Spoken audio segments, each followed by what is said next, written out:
Now today we will start with interim order. What is an interim order? How do you define it? The definition in legal sense would be that an interim or interlocutory orders are the orders passed by a court during the pendency of a suit or proceedings which do not determine finally the substantive rights and liabilities of the party in respect of the subject matter of the suit or proceeding. ये आपकी legally definition है, ये आपको exam में लिखनी होगी. अब मैं बताता हूं कि इंटरिम शब्द का क्या मतलब है. Interim means for the time being या in the meantime, meanwhile. आप इंटरिम शब्द का एक सिनोनिम प्रोविजनल भी कह सकते हो. तो बेसिकली आपको इसी से पता चल जाता है कि these orders usually are meant to remain in force till the duration of the suit but not thereafter. ठीक है, तभी उनको बोला जाता है interim order in the meanwhile. अब ये किसी प्रोसीडिंग्स में भी दिए जा सकते हैं, सूट के दौरान भी दिए जा सकते हैं, that is up to the court. पर इनकी जो सबसे खास बात होती है वो ये होती है कि they do not determine finally the substantial rights and liabilities of the party. ये जो कीवर्ड्स हैं इनका आपको ध्यान रखना है. इंटरिम ऑर्डर्स जो होते हैं वो पार्टीज की राइट और लायबिलिटीज फाइनली नहीं डिटरमाइन करते. ठीक है, अब आपके मन में सवाल आ रहा होगा कि नेसेसरी क्यों होते हैं. देखिए, interim orders are necessary in order to deal with and protect the rights of the party in the interval period between the commencement of the proceeding and till the final adjudication of the suit. ठीक है, they enable the court to grant such relief or to pass such orders as may be necessary, just or equitable. So in that sense, they play a crucial role in conduct of the litigation between the parties. They are also meant to prevent any abuse of the process during the pendency of the proceeding. What else can there be the importance of interim order? Now interim orders can also be made in order to assist the parties to the suit in protection of their case or for the purpose of protection of the subject matter of the suit. Now let us suppose you bring a particular subject matter before the court and there is a risk that the defendant will destroy this subject matter before the judges passes a decree in your favor. Then what will you do? You will actually apply to the court that either seize that property if it is a movable property or injunct the defendant from harming or destroying that property till my suit is decided. ऐसा ही आप कुछ बोलेंगे और एक injunction claim करेंगे. तो जो temporary injunction है ना, ये भी एक इंटरिम ऑर्डर है. ठीक है, खैर टेम्पररी इंजंक्शंस के अभी और भी नुआंसेस होते हैं, लेकिन है वो इंटरिम ऑर्डर ही. तो basically interim orders also assist the parties to the suit in the prosecution of their case as well, and also for the purpose of protection the subject matter of the suit. ठीक है, now I want all of you to read section 94 of the CPC. Section 94, it says supplemental proceedings. In order to prevent the ends of justice from being defeated, the court may, if it's so prescribed, a issue a warrant to arrest the defendant and to bring him before the court to show cause why he should not give security for his appearance, and if he fails to comply with any order for security, commit him to civil prison. ये मतलब defendant के arrest के लिए warrant execute कर सकता है और उससे बोले, जब डिफेंडेंट उसके सामने आ जाए कि सिक्योरिटी दो अपने पेरेंट्स के लिए, अगर सिक्योरिटी नहीं देता तो चाहे तो उसे जेल में भी कमिट कर दे, जेल में डाल दे. ऐसे में सिविल प्रिजन में डाला जाता है, क्रिमिनल जेल में नहीं. क्लॉज बी कहता है direct the defendant to furnish security to produce any property belonging to him and place the same at the disposal of the court और order the attachment of the property. जो clause A और B है ना, ये order 38 इन topic से deal करता है. क्लॉज सी कहता है grant a temporary injunction and in case of disobedience commit the person guilty thereof to civil prison and order that his property be attached and sold. D.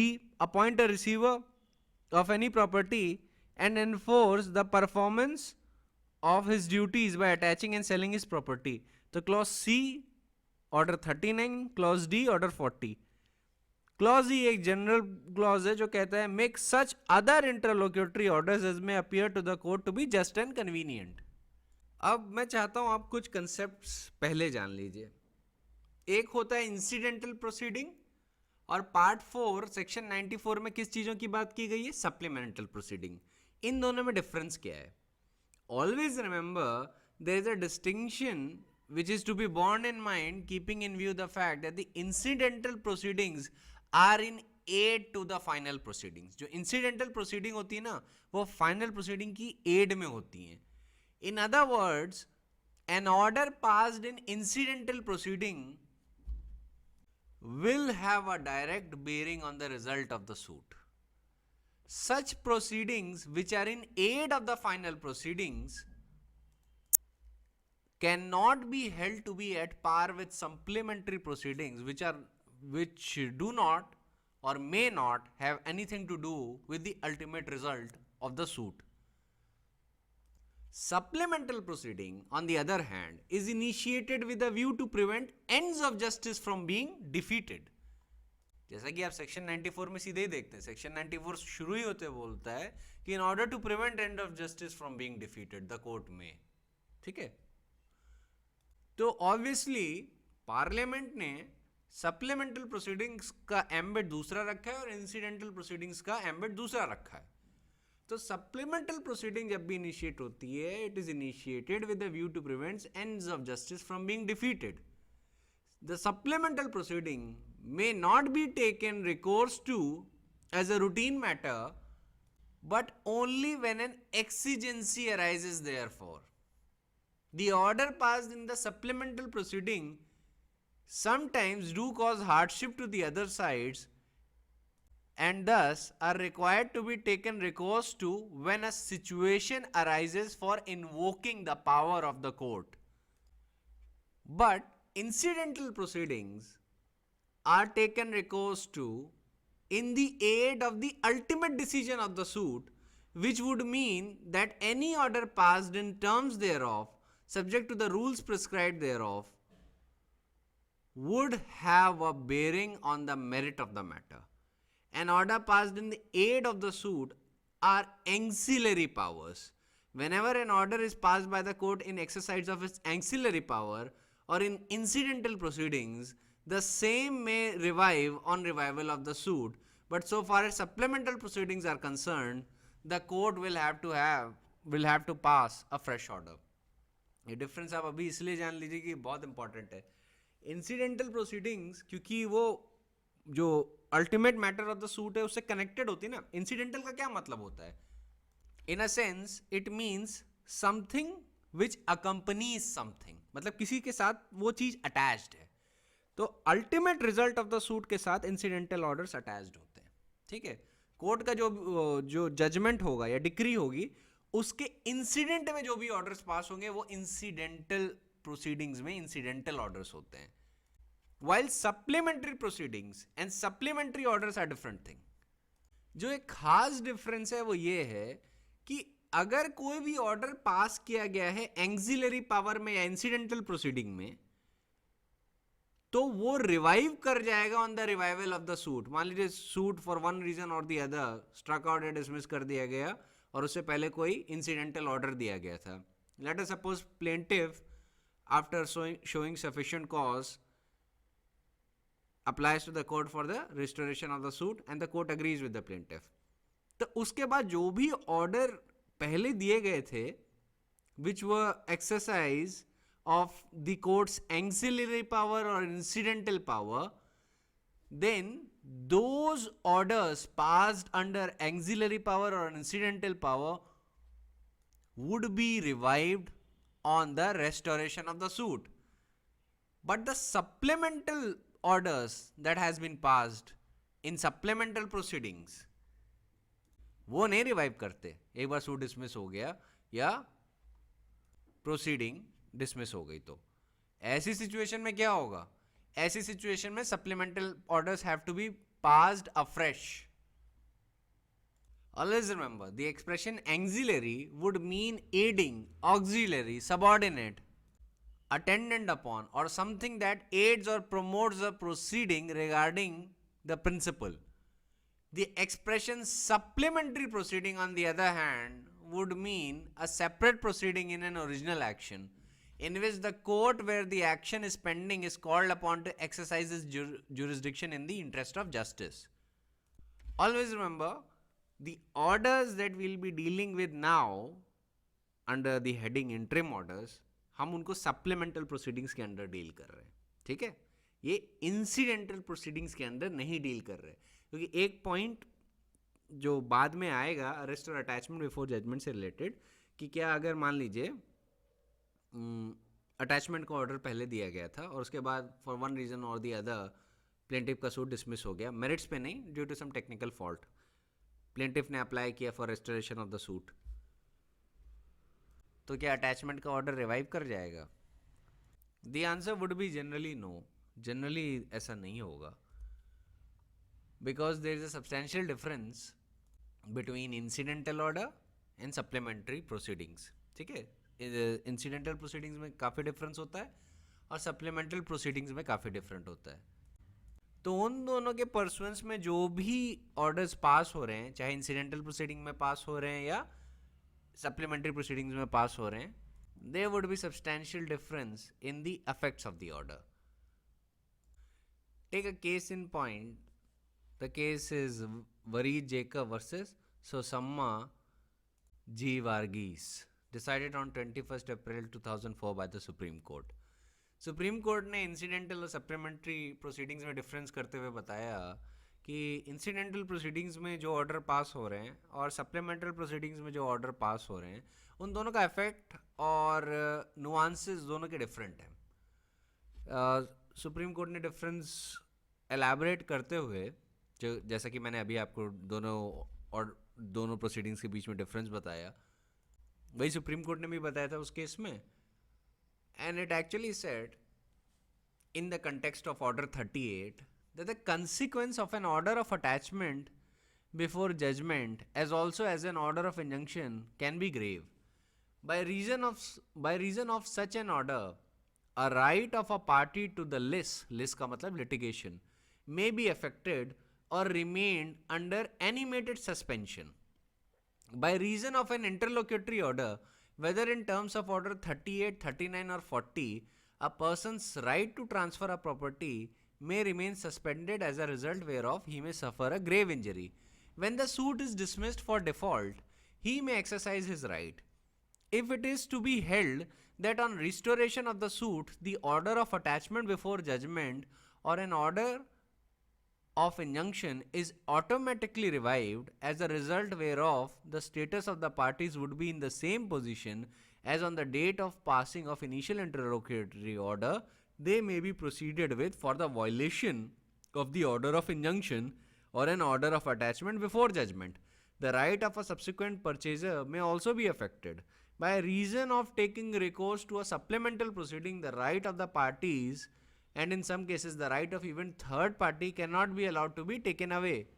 Basically यहाँ पे court ये कह रहा है, मैं आपको आसान शब्दों में समझाता हूँ, कि अगर ऑर्डर 39, ऑर्डर 40 या ऑर्डर 38 में कोई ऑर्डर पास किया गया है तो सप्लीमेंट्री प्रोसीडिंग्स के अंडर किया गया है, और सप्लीमेंट्री प्रोसीडिंग्स में जो भी ऑर्डर पास होते हैं, they are passed to prevent the ends of justice from being defeated, वो प्राइमरी पर्पस है।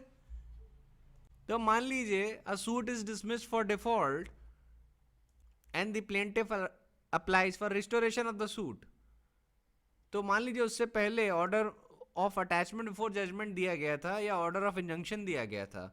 सुप्रीम कोर्ट ने बोला कि अगर हमने ये होल्ड कर दिया कि on the restoration of the suit, ये जो प्रीवियस सप्लीमेंट्री प्रोसीडिंग्स के अंदर हमने जो ऑर्डर पास किए थे वो ऑटोमेटिकली रिवाइव हो जाते हैं, तो उसका इफेक्ट ये होगा कि the status of the parties would be in the same position as on the date of passing the initial interlocutory order. तो ऐसी सिचुएशन में उन पार्टीज को सजा भी हो सकती है for violating the order of injunction और an order of attachment before the judgment. ऐसे में मान लीजिए अगर थर्ड पार्टी ने वो प्रॉपर्टी खरीद ली है तो उसके भी राइट्स अफेक्ट होंगे. तो कोर्ट ने कहा कि सप्लीमेंट्री प्रोसीडिंग्स के कॉन्टेक्स्ट में जो भी ऑर्डर पास किए गए हैं उसमें rights of the parties and in some cases even the right of a third party cannot be allowed to be taken away. तो यहां पे बड़ा डिफरेंस होता है सप्लीमेंटल प्रोसीडिंग्स के अंदर जो ऑर्डर पास होते हैं और इंसिडेंटल प्रोसीडिंग्स के अंदर जो ऑर्डर पास होते हैं. इंसिडेंटल मींस समथिंग एक्सिलरी और ऑक्सिलरी और समथिंग विच एड्स और promotes the principal. Incidental orders revive कर जाते हैं when the proceeding is restored, but that is not the same for orders passed in supplementary proceedings. तो याद रखिएगा difference किसके बीच में मैंने पहले बताया. इंसिडेंटल प्रोसीडिंग्स के परसुएंस में जो ऑर्डर पास हो रहे हैं दे आर डिफरेंट, उनका इफेक्ट डिफरेंट होगा, उनके नुआंसेस डिफरेंट है. और सप्लीमेंट्री प्रोसीडिंग्स के अंदर जो भी ऑर्डर पास हो रहे हैं उनका इफेक्ट और उनके नुआंसेस डिफरेंट है. हम किससे डील कर रहे हैं? What are we dealing with? We are dealing with supplemental proceedings for now. ठीक है, किससे डील कर रहे हैं? Supplemental proceedings. ये जो टर्म यूज किया है पार्लियामेंट ने, सॉरी नॉट पार्लियामेंट, लेजिस्लेचर ने, ये कोई बस दिखावे के लिए नहीं यूज किया गया है सप्लीमेंटल प्रोसीडिंग्स. ये टर्म एक प्रॉपर कॉन्टेक्स्ट में यूज किया गया है. ठीक है, इंसिडेंटल प्रोसीडिंग्स और supplemental proceedings are not interchangeable terms. Supplemental proceedings जो होती हैं they are there in order to prevent ends of justice from being defeated. ठीक है, now having given you this difference we can now begin with interim orders that are in CPC. मतलब जो major interim orders हैं उनसे तो deal करेंगे ही. First of all we will deal with small interim orders like order 24 and 25. Then there is a fairly large interim order that is appointment of commissions under order 26. उसमें कुछ ही provisions important है और हम सिर्फ उन्हीं provision को discuss करेंगे, उससे ज़्यादा नहीं. ठीक है, पूरा का पूरा ऑर्डर नहीं पढ़ने की ज़रूरत है. जो उसके इंपॉर्टेंट प्रोविजन है वो पढ़िए. पर एक बार मैं ज़रूर बोलूँगा कि ऑर्डर 26 एक बार पूरा पढ़ लीजिएगा, पर फोकस उन्हीं प्रोविजंस पे करिएगा जो मैं पॉइंट आउट करूँ. बाकी ऑर्डर 38, 39 और 40 तो पूरे के पूरे इंपॉर्टेंट हैं.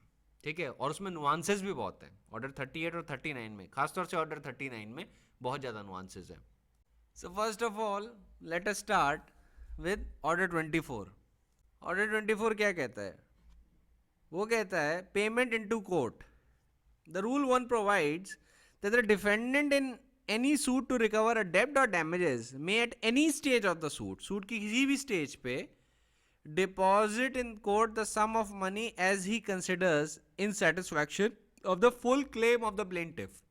तो मान लीजिए कोई सूट प्लेंटिफ ने दायर किया डिफेंडेंट के खिलाफ in order to recover a certain debt और it is a claim for damage. तो डिफेंडेंट चाहे तो पूरा का पूरा सम कोर्ट में डिपॉजिट कर सकता है सूट की किसी भी स्टेज पे. ठीक है, आप सोच रहे होंगे कि ऐसा क्यों करेगा, इसका इफेक्ट क्या होगा, इसका एक फायदा है, अभी आपको आगे पता चलेगा. रूल 2 कहता है notice of deposit. Notice of deposit shall be given through the court by defendant to the plaintiff, and the amount of deposit, unless the court otherwise directs, be paid to plaintiff on his application. जो notice है court के through plaintiff को जाएगी कि defendant ने जो plaintiff के claim के सेटिस्फैक्शन के लिए कुछ सम डिपॉजिट किया है और प्लेंटिफ चाहे तो वो सम विड्रॉ कर ले. अब रूल 3 कहता है कि no interest shall be allowed to plaintiff on any sum deposited by the defendant from the date of receipt of such notice whether the sum deposited is in full of the claim और falls short thereof. This is the benefit. Ordinarily court interest award करता है और यहां पे rule 3 कह रहा है कि अगर डिफेंडेंट ने पहले ही जमा कर दिया है तो इंटरेस्ट नहीं अलाउ होगा from the date of notice to the plaintiff that this sum has been deposited in the court. This is the benefit that the defendant obtains. Now rule 4 says where the plaintiff accepts such amount as satisfaction in part only of the claim, he may prosecute his suit for the balance. अगर plaintiff को लगता है कि वो जो sum है वो उसका claim पूरी तरीके से satisfy नहीं कर रहा है तो वो balance के लिए sue कर सकता है.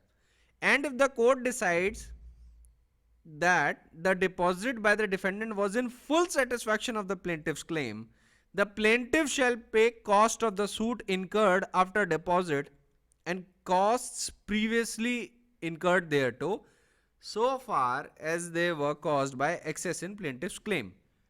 Basically, this rules tells you कि एक बार कोर्ट ने अगर ये डिसाइड कर लिया कि जो डिपॉजिट डिफेंडेंट ने दिया था that was in full satisfaction of the plaintiff's claim, तो ऐसे में क्या होगा?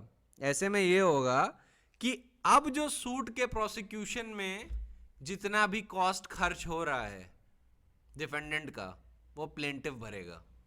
और कौन से क्लेम के लिए कॉस्ट भरेगा? जो भी क्लेम कोर्ट ने डिसाइड किया है कि ये जो एक्सेस क्लेम है, मान लीजिए बैलेंस अमाउंट है, प्लेंटिफ सेटिस्फाइड नहीं हुआ डिपॉजिट से, वो कहते हैं नहीं इतने रुपए का बैलेंस बाकी है, मैं इस बैलेंस के लिए अभी भी सू करूंगा. तो कोर्ट कहेगा देखिए आप प्लेंटिफ है, डोमिनस लिटिस है, यू कैन सू. पर जब आप सू करेंगे और ये कोर्ट ने पाया कि नहीं वो जो अर्लियर डिपॉजिट था that was in full satisfaction of your claim, तो ये जो बैलेंस के लिए आप सू कर रहे हैं इस पे जो कॉस्ट इनकर हुआ है ये प्लेंटिफ पे करेंगे. ठीक है. नाउ सब rule 2 reads procedure where he accepts it as satisfaction in full. The rule reads, where the plaintiff accepts such amount as satisfaction in full of his claim, he shall present to the court a statement to that effect, and such statement shall be filed, and the court shall pronounce judgment accordingly. And in directing by whom cost of each party are to be paid, the court shall consider which of the parties is most to blame for litigation. Now illustration. Illustration reads, A owes B rupees 100. B sues A for the amount, having made no demand for payment and having no reason to believe that the delay caused by making a demand would place him at a disadvantage. On the plaint being filed, A pays the money into court. B accepts it in full satisfaction of his claim, but the court should not allow him any cost, the litigation being presumably groundless on his part. अब ये वैसी situation है, illustration कौन सी situation envisages कर रहा है बताता हूँ, कि भाई अगला पर्सन जो है वो ओज यू डेप्ट, आपने उससे डेप्ट मांगी नहीं, आपने सीधे सूट इंस्टीट्यूट कर दिया. You made no demand to him, you directly instituted a suit against him. अब जब सूट इंस्टीट्यूट हुआ, समन्स गया डिफेंडेंट के पास, डिफेंडेंट ने क्या किया कि हाँ वो डेप्ट देनी है, तो ही डिपॉजिट्स एंटायर डेप्ट इन द कोर्ट. नोटिस गई प्लेंटिफ को, प्लेंटिफ ने कहा हाँ ये मेरी डेप्ट है, पूरी थरली पे कर दिया, I want to withdraw it all. Withdraw कर लिया. अब कोर्ट बोलेगा कि आपको कॉस्ट भी चाहिए, आप ये डिमांड पहले ही डिफेंडेंट से सीधे कर लेते तो आपको कोर्ट के पास आना ही नहीं पड़ता. So in this situation the litigation is groundless. ठीक है. That is why the court is not allowing cost to the plaintiff. Illustration B reads, B sues A under the circumstances mentioned in illustration A. On the plaint being filed, A disputes the claim. Afterwards, A pays the money into court. B accepts it in full satisfaction of his claim. The court should also give B his cost of suit, A's conduct having shown that the litigation was necessary. अब यहाँ पे litigation necessary क्यों है? यहाँ पे litigation इसलिए necessary था क्योंकि A ने B का claim dispute किया, defendant ने plaintiff का claim dispute किया. अब क्योंकि dispute किया है तो इसका मतलब ये है कि अगर plaintiff पहले कोर्ट के बाहर मांगता डिफेंडेंट से अपना पैसा तो वो ना देता उसको, और क्योंकि वो ना देता इसीलिए कोर्ट में आना पड़ा. तो यहाँ पे लिटिगेशन जरूरी था, इसलिए प्लेंटिफ को उसके कॉस्ट दिए जाने चाहिए. सी पे आते हैं. इलस्ट्रेशन सी. इलस्ट्रेशन सी कहता है A owes B rupees 100 and is willing to pay him that sum without suit. B claims rupees 150 and sues A for that amount. On plaint being filed, A pays rupees 100 into court and disputes only his liability to pay the remaining rupees 50. B accepts rupees 100 in full satisfaction of his claim. The court should order him to pay A's cost. अब इस illustration में क्या हो रहा है? इस illustration में जो प्लेंटिफ का जो डेप्ट है, जो वो रिकवर कराना चाहता है, द डेप्ट he seeks to recover is rupees 100. ठीक है, पर वो प्लेंट कितने रुपए की फाइल करता है? 150 रुपए की. डिफेंडेंट कहता है कि देखिए डेप्ट का अमाउंट 100 रुपए था, that was the amount that was agreed between us that we have to give, और मैं वो डिपॉजिट किए दे रहा हूं कोर्ट में. लेकिन ये जो एक्स्ट्रा 50 रुपीज इन्होंने प्लेंट में क्लेम किया है, that is wrong, he shouldn't have claimed it. ये एक्सेस में बता रहे हैं. अब जब डिफेंडेंट ओरिजिनल 100 रुपए जमा कर देता है तो प्लेंटिफ साहब क्या करते हैं? बड़े प्यार से वो विड्रॉ कर लेते हैं, अप्लाई करते हैं कोर्ट से कि वो सम हमें विड्रॉ करना है. विड्रॉ कर लेते हैं, पर अब वो बैलेंस के लिए सू कर रहे हैं. वो जो बैलेंस का 50 रुपए था उसके लिए सू कर रहे हैं. बी डिस्प्यूट करता है कि भाई 100 ही रुपए ड्यू थे. सॉरी, डिफेंडेंट डिस्प्यूट करता है कि वो 50 रुपए ड्यू हैं. वो कहता था 100 रुपए ड्यू हैं. इस इलस्ट्रेशन में ए डिफेंडेंट है और बी जो है वो प्लेंटिफ है. तो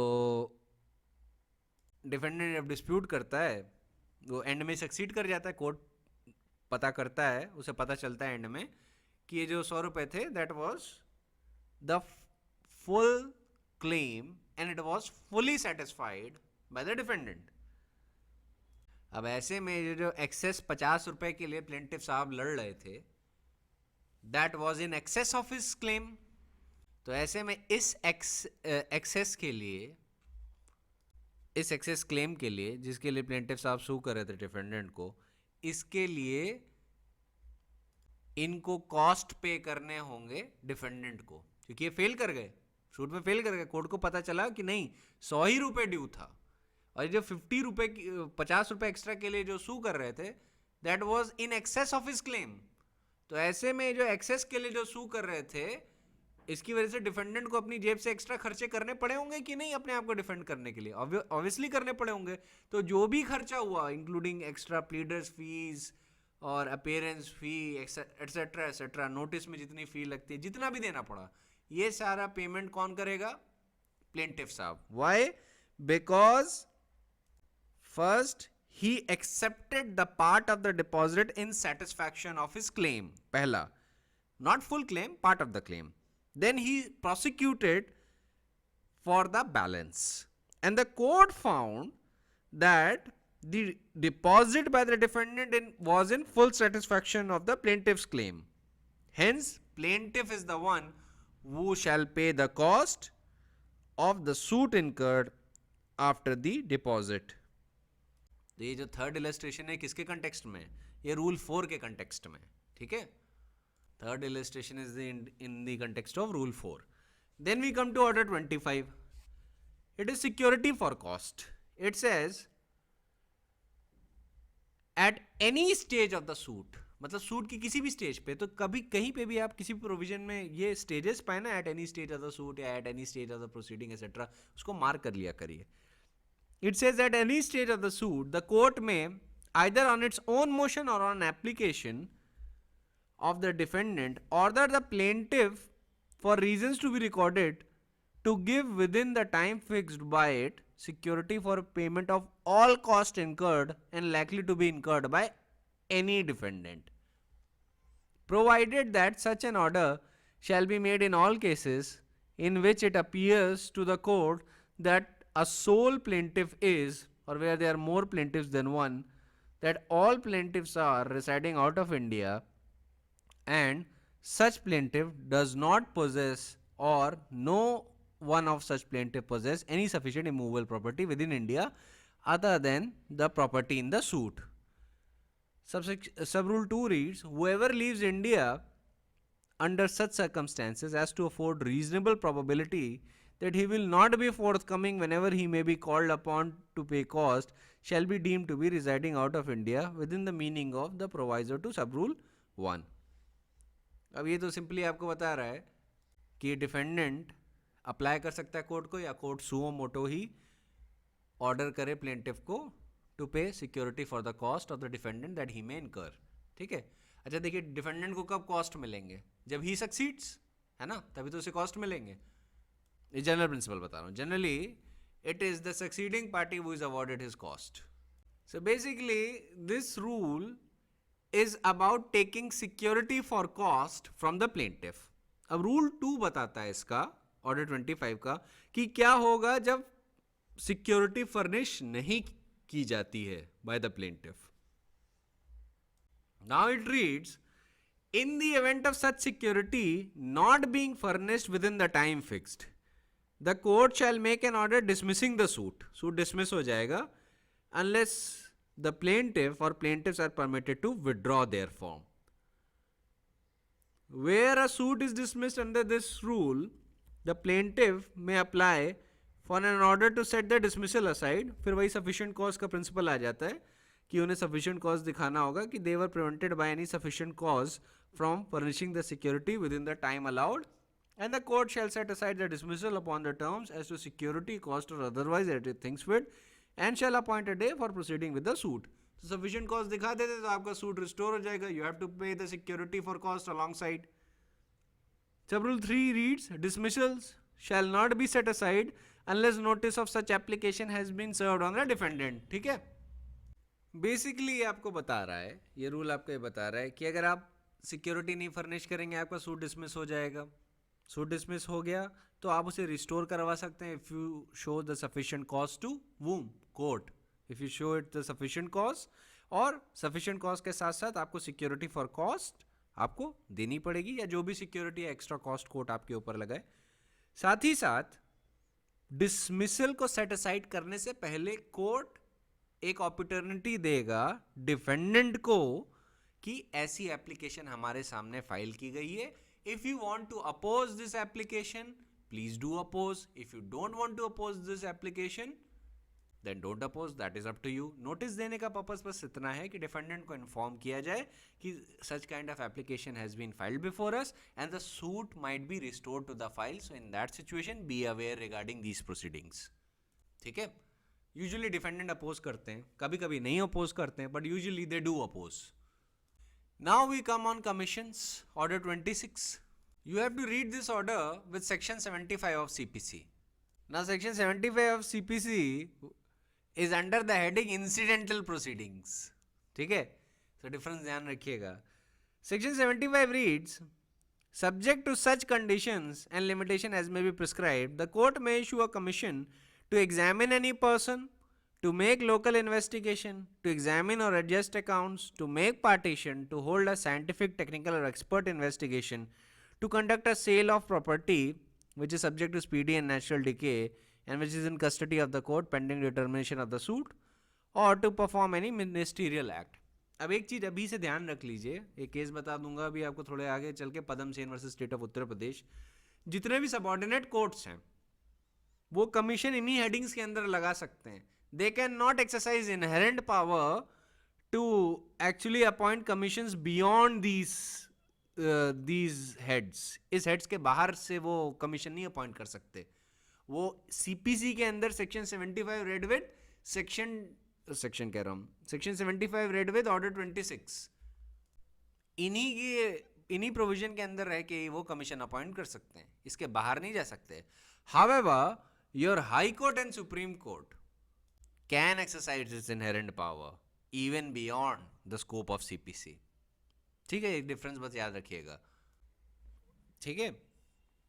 As far as commission are concerned, I'll reiterate again, commissions के context में subordinate courts inherent power नहीं exercise कर सकते. They have to work within the four corners of section 75 read with order 26. उसके बाहर से नहीं.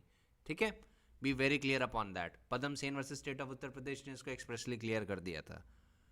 However, this limitation does not apply on High Court and Supreme Court, of course. ये सिर्फ subordinate court के लिए लिमिटेशन है. Now section 76 reads commission to another court. ये खैर उतना इंपॉर्टेंट नहीं है, आप 75 के कंटेक्स्ट में ध्यान रखिएगा. You can read section 76 yourself, it doesn't matter, पूछा भी नहीं जाता एग्जाम में ज़्यादातर. सो ऑर्डर 26 में रूल्स कौन कौन से इंपॉर्टेंट है? रूल 1 इंपॉर्टेंट है, रूल 4 इंपॉर्टेंट है, रूल 8 इंपॉर्टेंट है, रूल 9, 10, 10A, 10B इंपॉर्टेंट है. मतलब जो रूल 9 से लेके जो 10B तक है उसमें बेसिकली आपको हेडिंग का ज़्यादा ध्यान रखना होगा, क्योंकि एग्जाम में पूछ लिया जाता है कि ये वाले कमीशंस हैं कहाँ पे, कौन से रूल में है. तो आपको ऑप्शन देंगे 10A में है या 10B में है, तो इसको लेके आपको अवेयर रहना होगा. तो बेसिकली 10A से लेके 10C तक आपको कुछ रूल्स इंपॉर्टेंट है.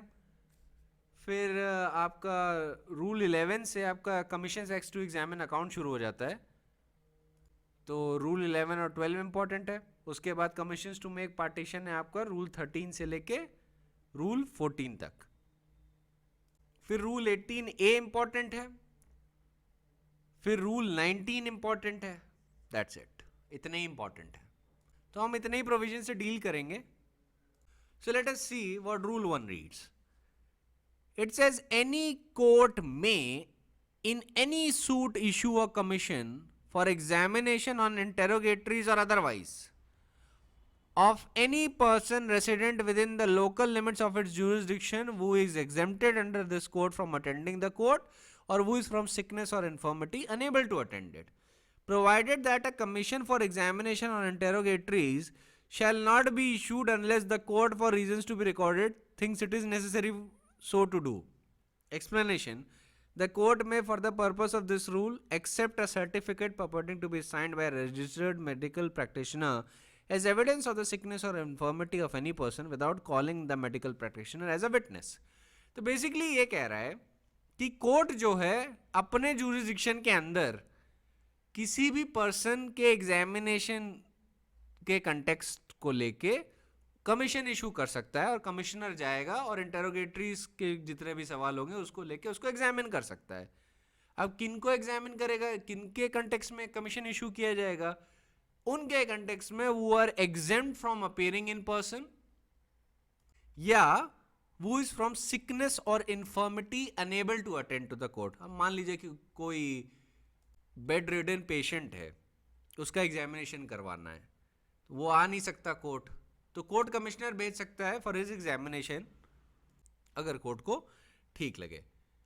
ऐसे में अगर कोर्ट के सामने अगर आप सर्टिफिकेट डाल दें किसी भी डॉक्टर का कि पेशेंट इतना सिक है या इन्फर्म है कि वो आ नहीं सकता, तो ऐसी सिचुएशन में court will issue a commission for examination of such a person. और the person who are exempted from appearing in the court, उनको तो खैर बुलाया नहीं जा सकता, जैसा कि आप सेक्शन 132 और 133 में देखते हैं. तो अक्सर लोग सवाल आपसे पूछेंगे कि अगर कोई ऐसा पर्सन है वो इज एग्जेम्प्ट फ्रॉम अपीयरिंग, अगर उसका एग्जामिनेशन बहुत ज़रूरी है तो कैसे करेंगे?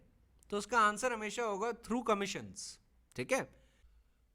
Late me tell you one more thing, that for the purpose of your examination section 75 read with the rules that I just told you about under order 26 would be the most important. जो मैंने अभी mark करवाए rules, they would be mostly important from the point of view of your mains examination and from the point of view of your prelims examination.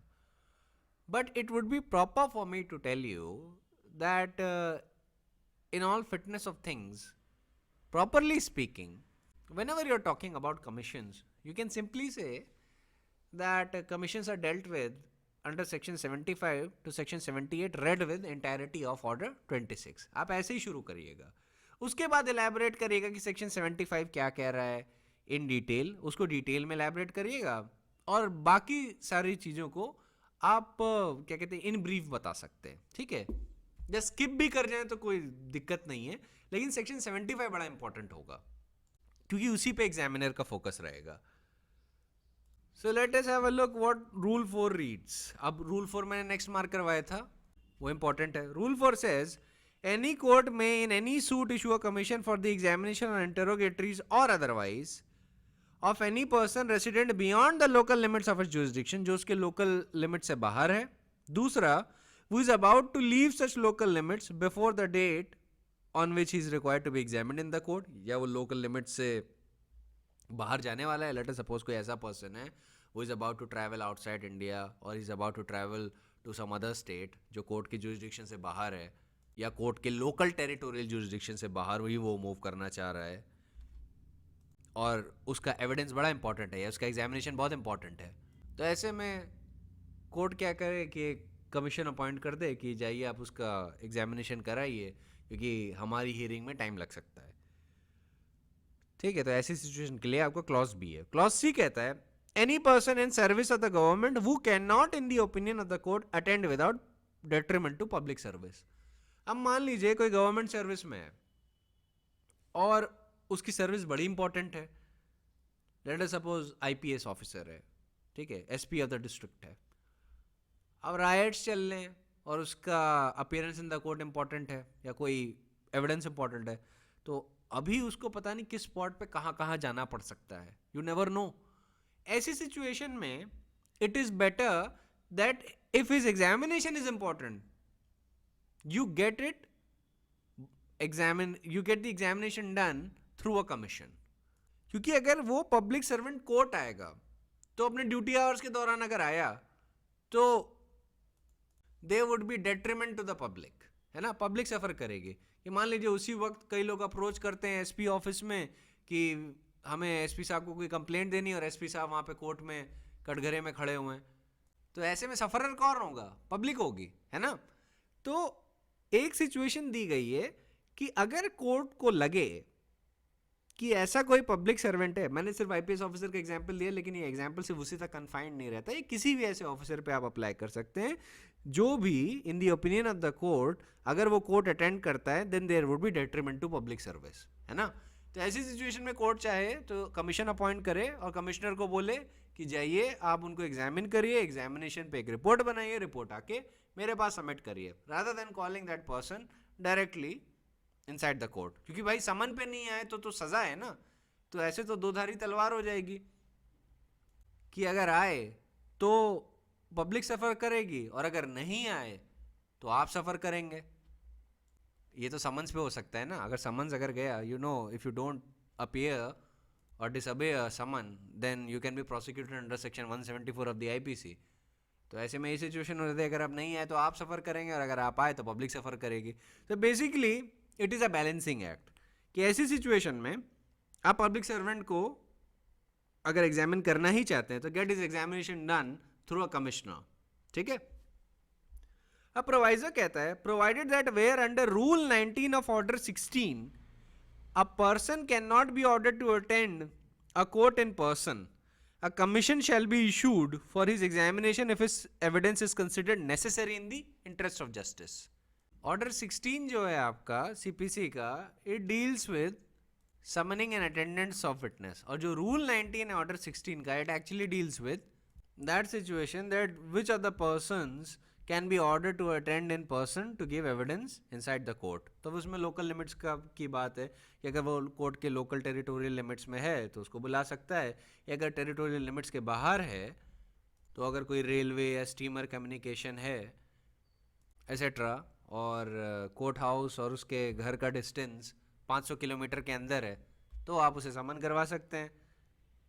और अगर railway या steamer communication नहीं है और डिफेंडेंट जो है, सॉरी नॉट डिफेंडेंट, विटनेस जो है 100 किलोमीटर के दायरे के अंदर रह सकता है तो भी आप उसे समन करवा सकते हैं।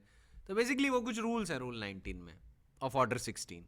तो basically order 16 of the rule 19 में आपको क्या क्या सिचुएशन मिलती है, पहले मैं बता दूं कि आप उन्हीं विटनेस को समन कर सकते हैं जो आपके लोकल टेरिटोरियल लिमिट्स के अंदर है, या दूसरा उस लिमिट्स के बाहर है तो 100 किलोमीटर के दायरे के अंदर है, या अगर मान लीजिए उस 100 किलोमीटर के दायरे की लिमिट में भी नहीं है तो वो 500 किलोमीटर के दायरे की लिमिट के अंदर है, if there is a railway और स्टीमर कम्युनिकेशन या other established means of public convenience available, या अगर मान लीजिए कोई एयर कम्युनिकेशन अवेलेबल है दोनों स्पॉट्स के बीच तो आप उससे भी विटनेस को बुला सकते हैं। तो कमीशन किस कंटेक्स्ट में बात कर रहा है, रूल 4 आपका उस कंटेक्स्ट में बात कर रहा है कि जब किसी पर्सन को रूल 19 में नहीं बुलाया जा सकता ऑफ ऑर्डर 16, कि मतलब he is outside the scope of order 16 rule 19, कि लेट अस सपोज वो 500 किलोमीटर के दायरे से बाहर रहता है, उसे नहीं बुलाया जा सकता है, कोई मींस ऑफ कम्युनिकेशन अवेलेबल नहीं है। तो ऐसी सिचुएशन में उसको कोर्ट में नहीं बुलाया जाएगा, rather a commission shall be issued for his examination, अगर उसका एविडेंस इस क्वालिटी का है कि it is necessary in the interest of justice कि ऐसा विटनेस एग्जामिन होना चाहिए. ठीक है, so that is what the proviso is saying. और फिर रीजंस भी रिकॉर्ड करने होंगे. फिर सब रूल 2 पे आ जाते हैं. Such commission may be issued to any court not being a high court within the local limits of whose jurisdiction such person resides, or to any pleader or other person whom the court issuing the commission may appoint. Subrule 3 reads that the court on issuing any commission under this rule shall direct that whether the commission shall be returned to itself or to any subordinate court. Basically, Subrule 2 और Subrule 3 आपको ये बताते हैं कि जो commission है ये किसी भी कोर्ट को इशू किया जा सकता है जो हाई कोर्ट ना हो, क्योंकि ऑफ कोर्स सिविल जज जूनियर डिवीजन हाई कोर्ट को कमीशन इशू करेगा, that would be a disaster. या डिस्ट्रिक्ट जज का कोर्ट हाई कोर्ट को कमीशन इशू करेगा, no you can't do so. So commission can be issued to any court, but that court shouldn't be the high court. और जिस person का examination चाहता है वो कोर्ट जो कमीशन इशू कर रहा है वो एक ऐसे ही कोर्ट को कमीशन इशू करेगा जिसके लोकल जुरिस्डिक्शन में वो पर्सन रिजाइड करता है. ठीक है, फर्स्ट चीज है. So if court A wants to examine witness B, then he should issue commission to court B under whose jurisdiction the witness B is residing. ठीक है, और the court appointing commission may also appoint a pleader as the commissioner or other person whom the court issuing commission may think fit to appoint. तो आपको 3 category मिल गई. पहला, the court can send a commission to any court which is not a high court under whose jurisdiction that particular witness resides. दूसरा, the court may appoint a pleader as a commissioner, or the court may appoint some other person as a commissioner. And while issuing the commission, it shall also direct that whether the commission shall be returned to itself or to any subordinate court. ठीक है, ये वो court decide कर सकता है. अब एक चीज जान लीजिए, एज अ जनरल रूल जो एक एविडेंस ऑफ विटनेस होता है वो हमेशा ओपन कोर्ट में रिकॉर्ड करना चाहिए, क्योंकि जो जज होता है उसके पास एक अपॉर्चुनिटी होती है to examine the demeanour of the witness. ठीक है, कि वो क्या बोल रहा है, कैसे बोल रहा है, और उसके बेसिस पे वो एविडेंस प्रॉपरली अप्रिशिएट कर पाता है. जब विटनेस अटेंड नहीं कर सकता और is unable to attend due to some infirmity और because it would result in some detriment to public interest, then in that situation the court may, if it thinks fit, it may issue a commission for the examination of such a witness. But keep one thing in mind, this power is not meant to be exercised just because a judge thinks that a witness would be examined more speedily if we use the provisions of order 26. इसलिए नहीं use हो सकता order 26. Order 26 तभी use हो सकता है जब rule 1 या रूल 4 के पैरामीटर सेटिस्फाई हो. ठीक है, इसके बियॉन्ड नहीं हो सकता. मैंने आपको पहले ही बताया, inherent power can not be exercised in context of order 26 जब हम सबऑर्डिनेट कोर्ट्स की बात कर रहे हैं. और क्योंकि आप सबऑर्डिनेट कोर्ट्स की तैयारी कर रहे हैं और आप में से कई लोग ट्रायल कोर्ट में ही पहले प्रैक्टिस करेंगे, तो इस सिचुएशन में एक चीज़ का आपको ध्यान रखना बहुत ज़रूरी है कि जो स्कोप ऑफ द सेक्शन है उसी के अंदर रहें, या स्कोप ऑफ द प्रोविजन है उसी के अंदर रहें, उसके बाहर ना जाएं. So be sort of strict when you are dealing with the applications for rule 1 and rule 4. Strict in the sense, मैं ये नहीं कह रहा हूँ कि यूजुअली ग्रांट मत करिएगा, मैं बस ये कह रहा हूँ कि when you are looking at the application ये देखिए कि रूल 1 या रूल 4 के ग्राउंड सेटिस्फाई हो रहे हैं या नहीं. ठीक है, ग्राउंड सेटिस्फाई हो रहे हैं then issue the commission, ground नहीं सेटिस्फाई हो रहे हैं डोंट इशू द कमीशन. क्योंकि ऑर्डिनरी जनरल रूल ये है कि जो विटनेस है वो ओपन कोर्ट में एग्जामिन होता है, और ओपन कोर्ट में एग्जामिनेशन का पर्पस इसलिए है उसका जिससे कि आप एज अ जज उसका डिमीनियर ऑब्जर्व कर सकें. डिमिनर देखेंगे तो उसका एविडेंस प्रॉपरली अप्रिशिएट कर पाएंगे।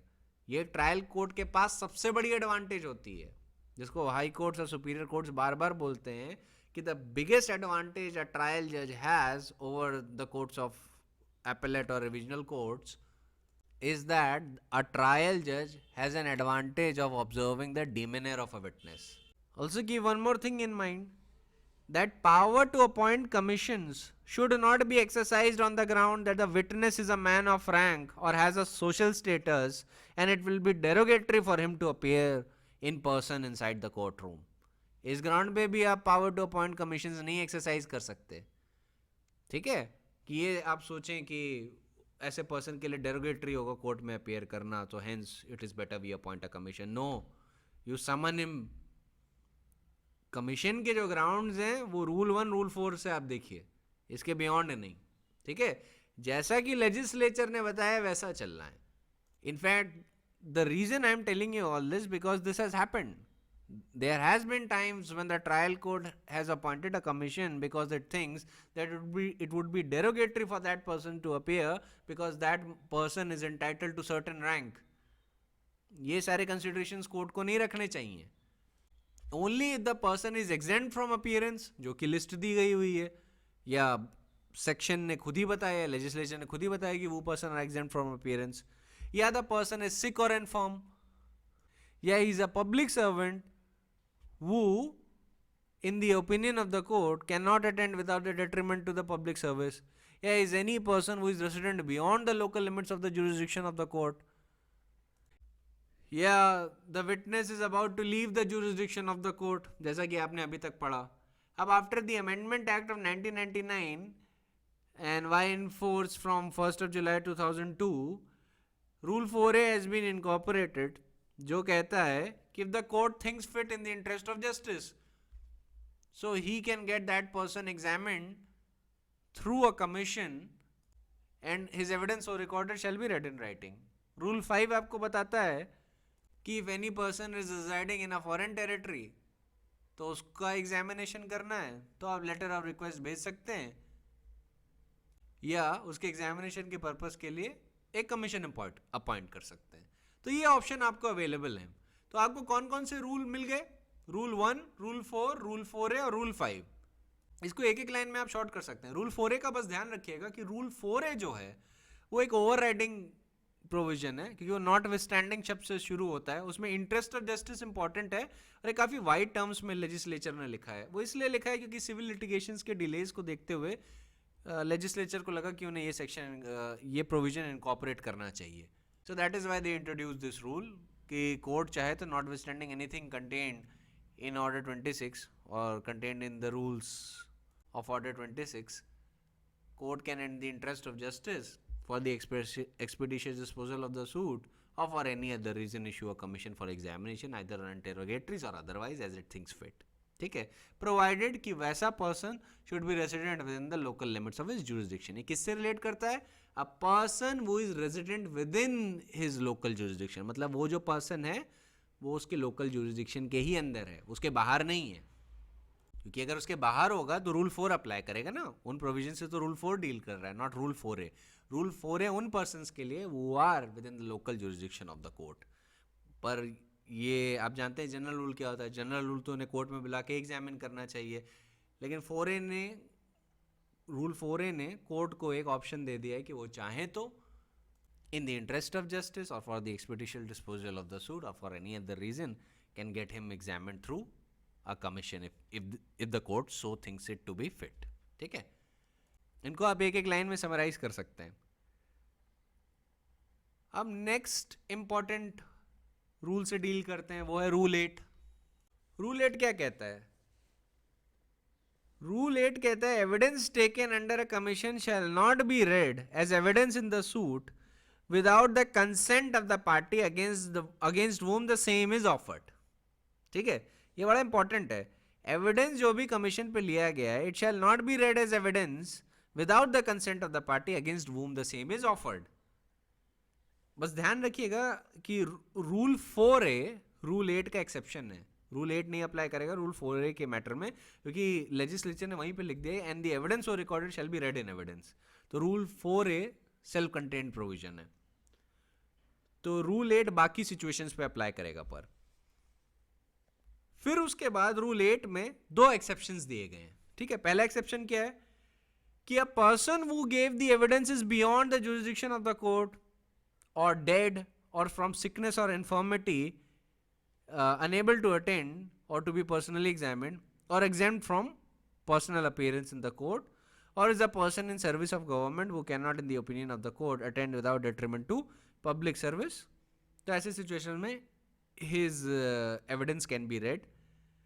और दूसरा, court in its discretion dispenses with the proof of any of the circumstances mentioned in the clause A and authorizes the evidence of any person being read as evidence in the suit, notwithstanding the proof that the cause of taking such evidence by commission has ceased at the time of reading the same।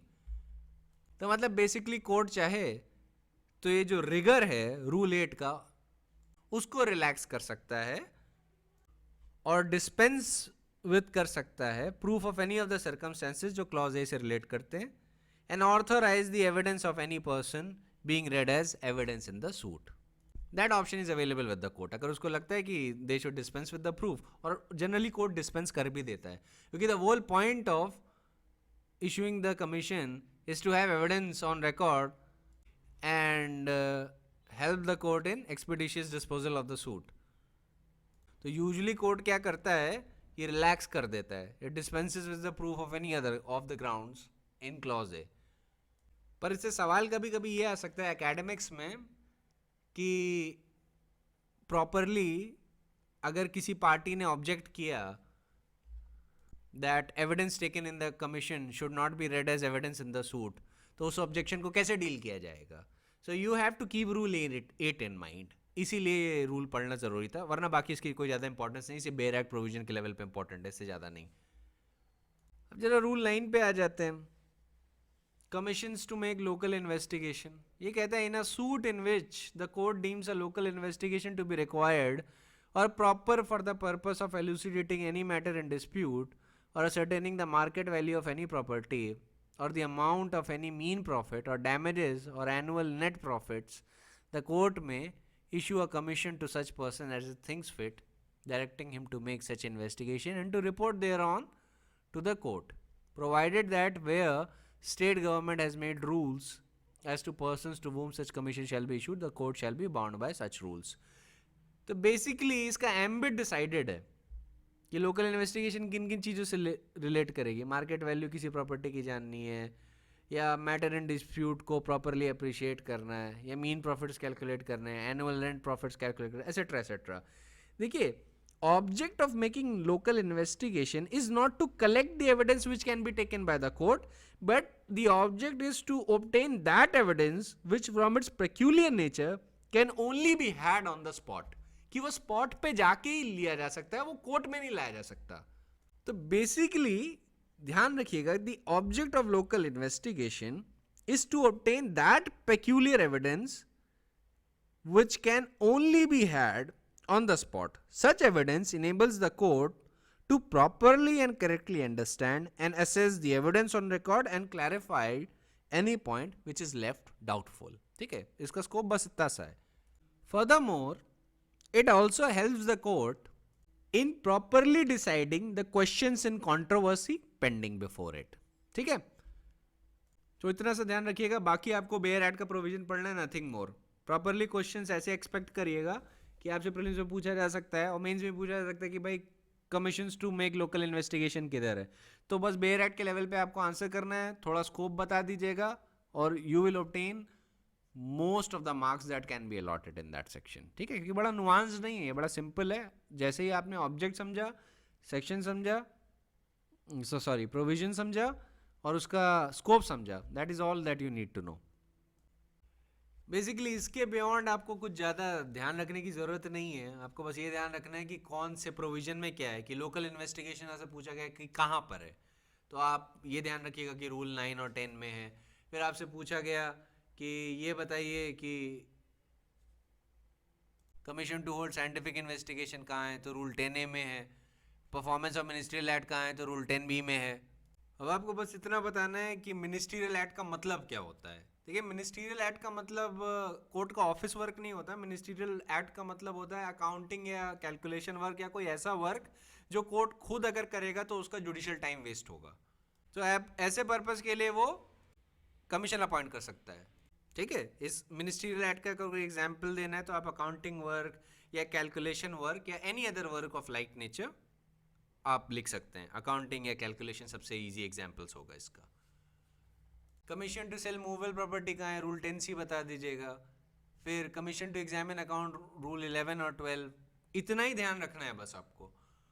Commission to make partition rule 13 14। अब बाकी general provision शुरू हो जाते हैं rule 15 से। तो basically आपको ये बता देता हूँ पावर्स क्या है कमीशन की। कमीशन की पावर्स ये हैं कि it may summon and procure the attendance of the parties and their witness and examine them. It can call for examination of documents, enter into any land or building mentioned in the order, proceed ex parte if the parties do not appear before the commissioner in spite of the order of the court. These are some things that you can gather if you read rule 16 and 17 together. Rule 16 ये कहता है कि अगर आपने मान लीजिए कि commissioner ने विटनेस से कोई सवाल पूछा और पार्टी या उसके प्लीडर ने ऑब्जेक्ट किया कि you can not ask this question, तो कमिश्नर क्या करेगा, वो क्वेश्चन, आंसर और ऑब्जेक्शन और पार्टी का नाम जिसने ऑब्जेक्शन किया या प्लीडर जिसने ऑब्जेक्शन किया वो सारा रिकॉर्ड करेगा। प्रोवाइजो में उसके यही दिया हुआ है कि अगर मान लीजिए ऑब्जेक्शन ग्राउंड और प्रिविलेज पे है, if the objection relates to the ground of privilege, then ऐसी सिचुएशन में it will not take down the answer but will rather get the objection decided by the court itself. वो court कोई objection भेज देगा कि देखिए ground of privilege पे इन्होंने ऑब्जेक्शन रखा है, तो आप डिसाइड करिए कि इनके पास प्रिविलेज है या नहीं। अगर कोर्ट ने कह दिया कि इनके पास प्रिविलेज नहीं अवेलेबल है, तो कमिश्नर क्या करेगा, विटनेस को रिकॉल करेगा and get him re examined कि भाई आपका ऑब्जेक्शन कोर्ट ने बोल दिया कि you do not have a ground of privilege on that matter, so we will examine you on that ground. तो एग्जामिन कर लेगा फिर उसे। तो प्रोवाइजो का इस सिचुएशन में ध्यान रखिएगा कि प्रोवाइजो किस सिचुएशन में अप्लाई करेगा, जब ऑब्जेक्शन जो है वो ग्राउंड ऑफ प्रिविलेज से रिलेट करता है। ठीक है, अगर ग्राउंड ऑफ प्रिविलेज से नहीं रिलेट करता कि कोई और ऑब्जेक्शन है, तब ऐसे में कमिश्नर क्वेश्चन, आंसर, पार्टी जिसने ऑब्जेक्शन लिया वो सारी चीज़ें रिकॉर्ड करेगा। लेकिन अगर privilege relates to ground of where the objection relates to ground of privilege, तो ऐसी सिचुएशन में क्या होगा, ऐसी सिचुएशन में commissioner will send to the court कि this objection has been taken and please decide this objection and decide whether the ground of privilege exists or not. And if the court decides that the ground of privilege does not exist, then the witness may be recalled by the commissioner and examined with regard to the question which was objected to on the ground of privilege. ठीक है, अब सब rule 2 बस आपको इतनी सी बात बता देता है रूल 16A का कि कोई भी आंसर जो भी लिया गया है जिसका ऑब्जेक्शन दिया था ऑपोजिट पार्टी ने, which took the objection, it shall not be read as evidence except by the order of the court. That is it, इतने बहुत सिंपल है ये। रूल 18A थोड़ा इंपॉर्टेंट है अवेयरनेस के पर्पज से। बेसिकली उस क्वेश्चन को आंसर करता है कि क्या ऑर्डर 26 एग्जीक्यूशन प्रोसीडिंग्स में अप्लाई करता है या नहीं, तो उसका आंसर है यस। ये रूल 18A कहता है। रूल 18A आपको सीधे बोलता है कि this order will apply so far as the proceedings in execution of decree और एन ऑर्डर आर कंसर्न। ठीक है, so these are the basic things that you need to be aware of. मैं आपको चाहूँगा कि आप एक बार ये पूरा का पूरा ऑर्डर पढ़ें, लेकिन हर बार जब भी CPC का रिवीजन करें आपको पूरा का पूरा ऑर्डर पढ़ने की ज़रूरत नहीं है, आपको वो रूल्स पढ़ने की ज़रूरत है जो मैंने अभी बताए। ठीक है, कुछ की आपको हेडिंग पढ़ के ही काम चल जाएगा, कुछ आपको सब्सटेंस में ध्यान रखना है। अब एक चीज़ का ध्यान रखिएगा, थोड़ा कंसेप्ट पे मैं एलैबोरेशन कर रहा हूँ कि एक जुडिशियल फंक्शन कमीशन को नहीं दिया जा सकता। सो कमीशन को ये फंक्शन नहीं दिया जा सकता कि वो विटनेस का एविडेंस एप्रिशिएट करे। ये फंक्शन तो दिया जा सकता है कि वो रिकॉर्ड करे, पर एप्रिसिएशन ऑफ एविडेंस किसका काम है, जज का काम है। Judicial function can not be delegated to a commission, इसका जरूर ध्यान रखिएगा। To give more illustrations as to that what can be a judicial function which cannot be delegated to a commission, keep in mind that a commission cannot be issued to value a property in dispute, as this is the function of the court to actually determine the value of the property. Similarly, a commission cannot be appointed to scrutinize the votes at an election, and a commission cannot be appointed to seize the accounts book in the possession of any party on the ground that the opposite party has an apprehension that they would be tampered with. ठीक है, इन situations के लिए आप commission नहीं appoint कर सकते. अब जैसे मैंने आपसे ये बात बोली कि you can not issue a commission to value the property in dispute, तो वैल्यूएशन करना जज का काम है. आप जज हैं, you will decide that what is the value of that property.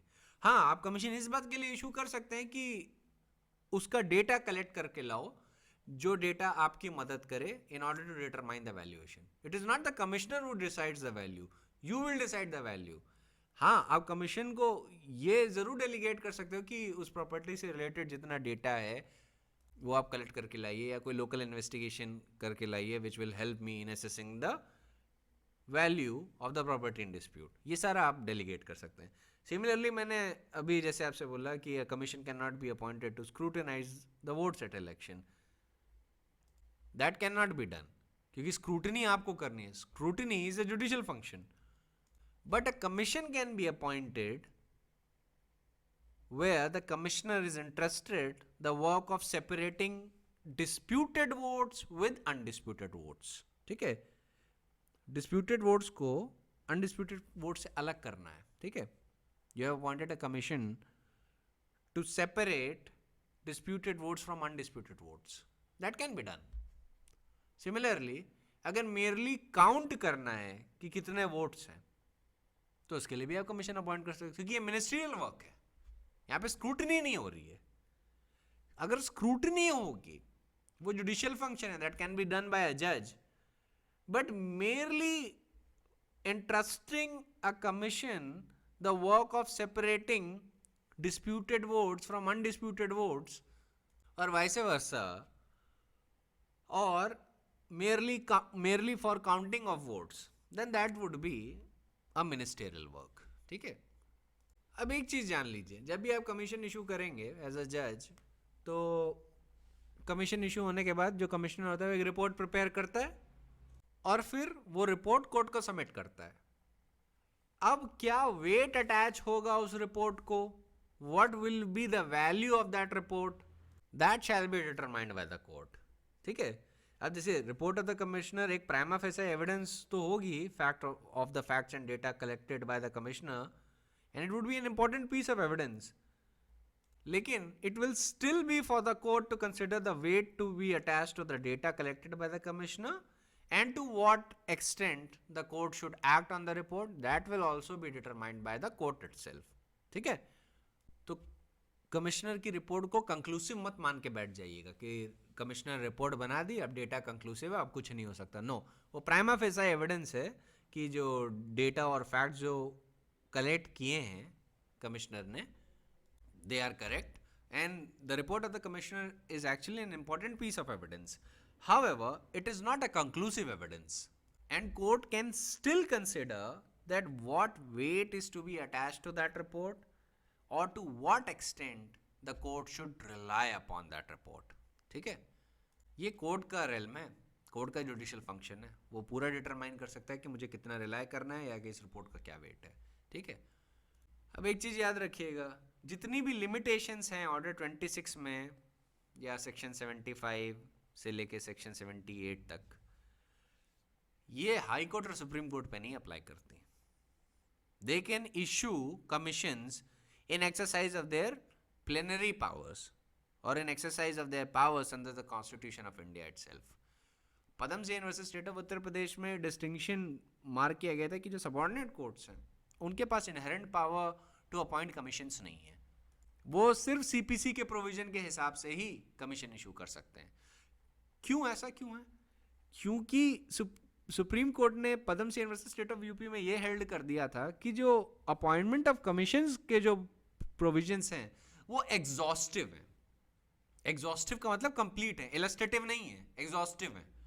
तो अगर वो एग्जॉस्टिव हैं तो इनहेरेंट पावर उस पर नहीं एक्सरसाइज की जा सकती, क्योंकि लेजिस्लेचर ने हर उस सारे मैटर से डील कर दिया है जो सिचुएशन में अराइज किया कर सकता है.